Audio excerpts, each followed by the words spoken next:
Hey everyone, welcome back. Chris from FuzzySheepCrafts.com. I hope week one went really well for you. It's pretty easy, straightforward. So let's get going with week two. By now we should all have our legs knit.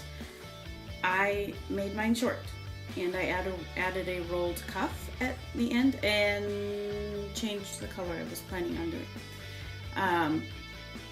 I've added just a little rolled cuff, and I did that very simply by doing some stockinette at the end and letting it go up. You know, it rolls up by itself. And now we are at the part where we need to divide, and this is where you need your stitch holders. I don't own any. I don't like them. So here's my tip for this week. Regular tapestry needle or yarn needle, and a contrasting thread or yarn.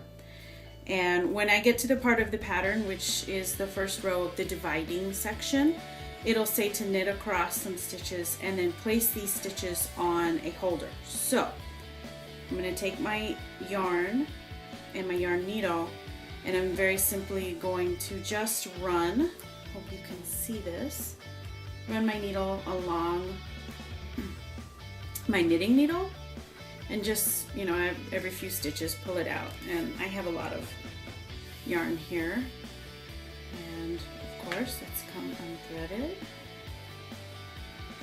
There we go. And just pick up those stitches, and it's not hard.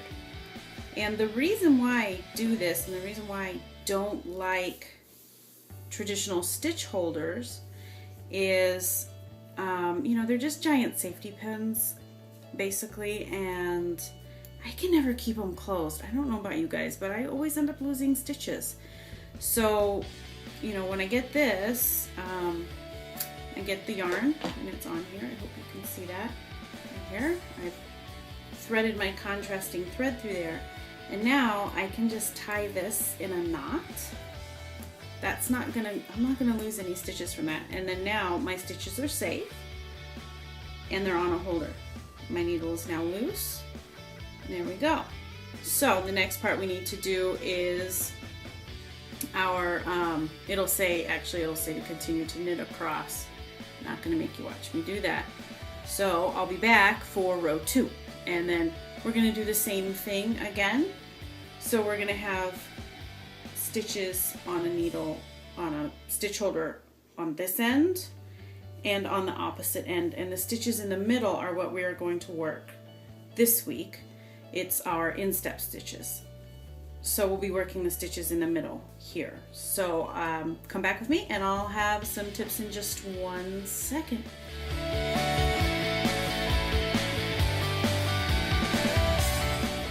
Okay, so I have done my dividing sections.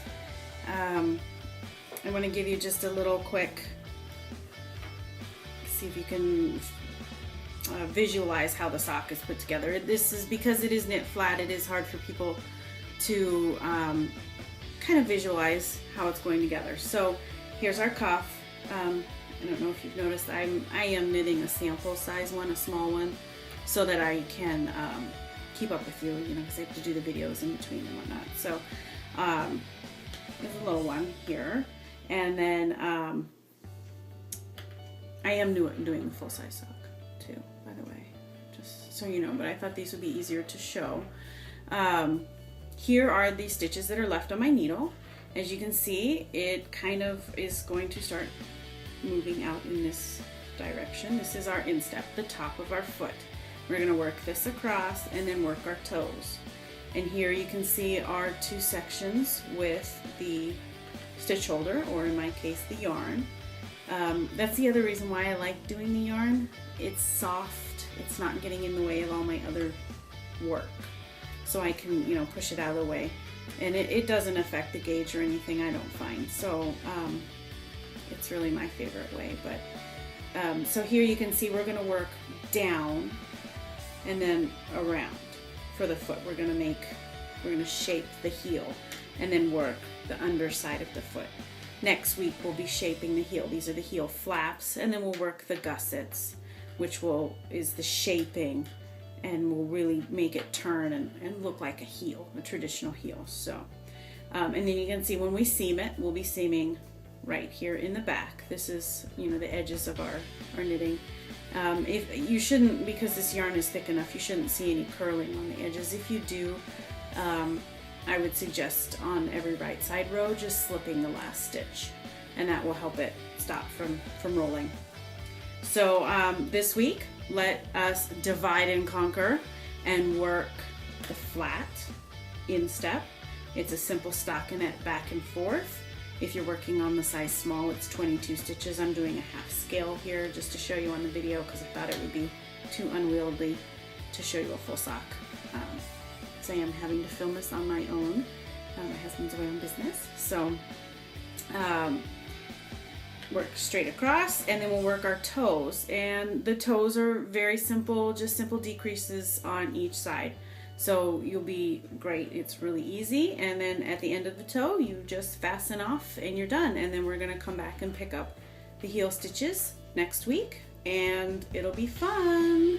Trust me, it works.